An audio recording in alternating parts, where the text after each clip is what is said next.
Hello everyone, my name is Owen, and welcome to episode 6 of Magic Monday, where I talk about anything and everything related to the popular trading card game Magic the Gathering. Hey guys, post-production Owen here with a little snippet of information I thought I would make known before we begin today's video. After writing and recording for this week's episode, I realized that I didn't actually have much to put up on screen for while I was talking to you guys. Would have been a really boring video. Instead, I opted to put Magic Arena gameplay in the background for you guys to watch while I talk about today's topic. I guess like and subscribe and enjoy today's video. Thank you. This week's episode is going to be a little bit different, since we won't be talking about Magic as a game, but rather as a product. There are many issues that are currently surrounding the company Wizards of the Coast, the creators and owners of Magic the Gathering and Dungeons & Dragons.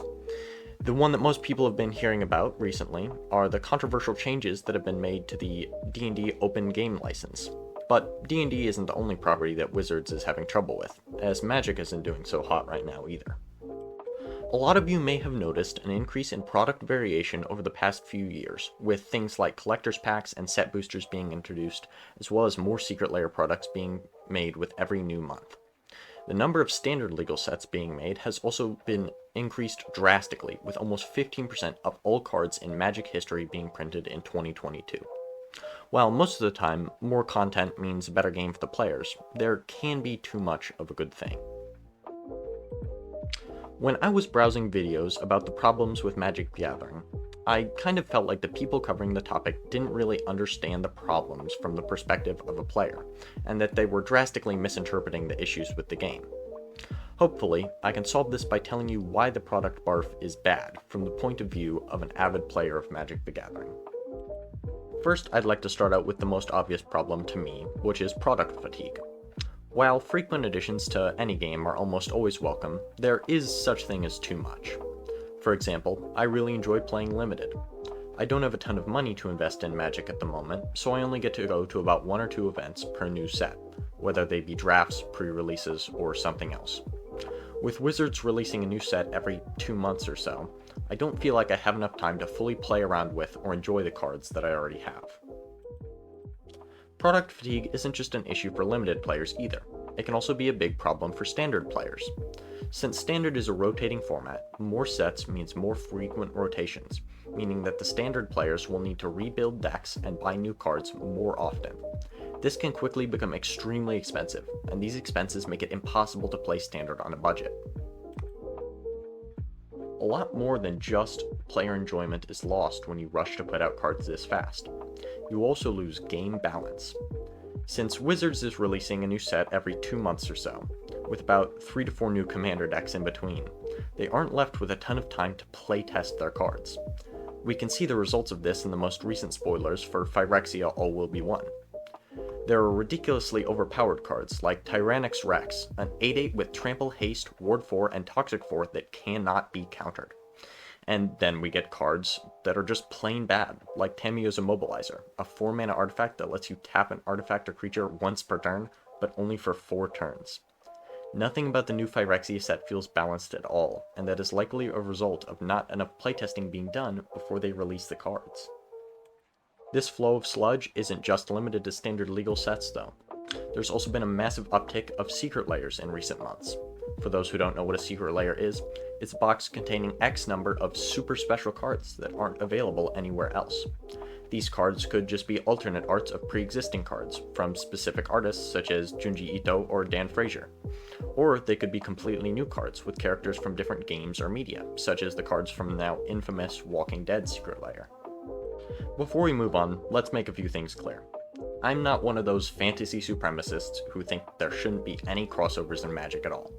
I personally love some of the cards printed in Secret Lairs, and it's definitely really cool to be able to build a deck around your favorite character from a certain franchise. The big issue with Secret Lairs isn't that the cards inside of them aren't quote-unquote magic-y enough, but rather that the sheer output of these products and the way they're sold is very harmful. Secret Lairs are currently only available for purchase directly from the Wizards of the Coast web store for a limited time. This means that if there's a Secret Lair that you want that isn't being sold anymore, you have to purchase the cards from other players for a heavily inflated price. The amount of Secret Lairs being produced doesn't help either. A lot of secret layers contain alternate arts of cards with little to no monetary value, but they're being sold by wizards for tons of money. This practice of directly selling cards with artificially inflated values straight to players really shows how far the company has fallen. The same thing has happened with the 30th anniversary packs, except on a much more expensive scale. A 30th anniversary box costs $1,000 and contains 4 packs of 15 cards, all from the reserved list. The catch is that none of these cards are legal in any format. They're effectively proxies. This means that they should have no monetary value at all, which is already horrible, but even worse, they do.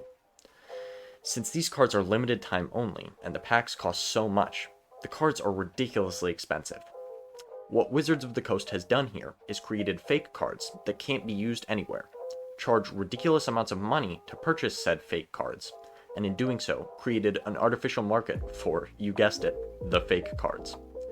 It's absolutely horrible what they've shown that they would do just to make a quick buck off of their players. Now on to the final part of the video, where I talk about the bigger overarching problem with the so-called product barf. One thing that Wizards has been doing over recent years is creating new products that are effectively copies of older products.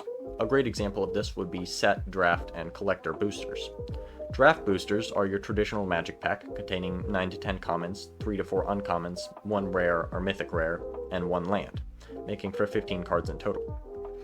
But set boosters are the cooler, newer, and more expensive kind of pack, containing 1 to 4 rares or mythic rares, 2 to 7 uncommons, 3 to 8 uncommons, 1 land, and an art card, and if you're lucky, a card from the Fabled List. Then there's collector boosters, which are super epic and super expensive type of pack, which contains all foil cards.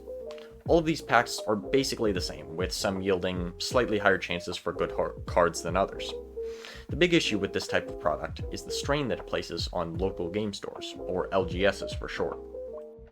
The average LGS is a local business that doesn't have all the money in the world to spend on products. Since Wizards is putting out more and more stuff with every passing month, the local game stores can't always keep up.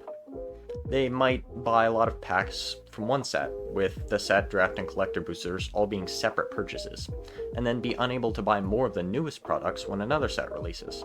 Then, not only are they left without the newest and coolest stuff, but they may have a harder time selling what they do have since it isn't the newest and coolest. This can have massive real-world consequences for the players as well as the local game stores, since the average town may only have one LGS, if any. If that store goes out of business, those players won't have a place to meet and play Magic, which will inevitably mean a decrease in interest in the game. All of this incessant ranting to put across one message. Please slow down, Wizards. Your pitiful attempts to regain profits are only killing your game even further.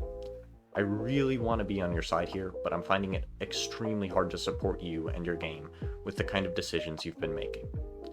I've heard it said that Magic players are kind of like a cult that will back any decisions that Wizards of the Coast makes, regardless of how harmful they may be. And I think that those people couldn't be any more wrong. Magic is still a super fun game despite everything that's going on, and just because we as a community play it, doesn't mean we like what's happening with it. It's with a heavy heart that I must end today's episode. Sorry that I went on a rant there, I just feel very passionately about this topic. If something I said didn't make much sense, or if you disagree with any of the points that I've made, please let me know why in the comments below. I'm really interested to see if there are any counter-arguments, or if what I've said rings true with the rest of the community. If you've made it this far, please feel free to like and subscribe. I put a lot of effort into these videos, and it helps to know that you guys like them. So, to all of you still here, thank you so much for watching, and I'll see you all next week.